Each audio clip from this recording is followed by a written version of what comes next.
ជីវិតប្តីប្រពន្ធមិនមែនមានតែថ្ងៃសុភមង្គលប៉ុណ្ណោះទេវាក៏នៅមានថ្ងៃដែលពិបាកនិងត្រូវប្រឈមវាអាចជាពេលដែលត្រូវដោះស្រាយដោយហិរញ្ញវត្ថុសម្ពាធនៃការងារទំនាស់បន្តិចបន្តួចក្នុងគ្រួសារដែលជៀសមិនរួច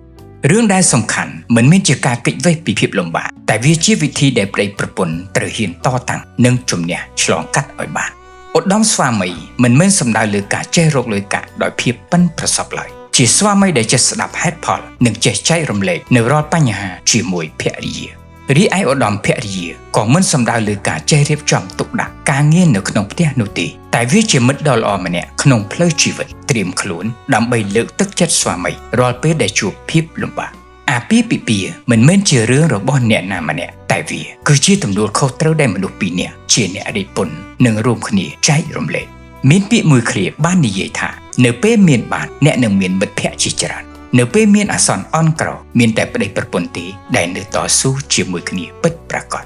ជាការពិតណាស់ពេលជួបទុក្ខលំបាកទើបយើងមើលឃើញពីតម្លៃនៃភាពស្រណុក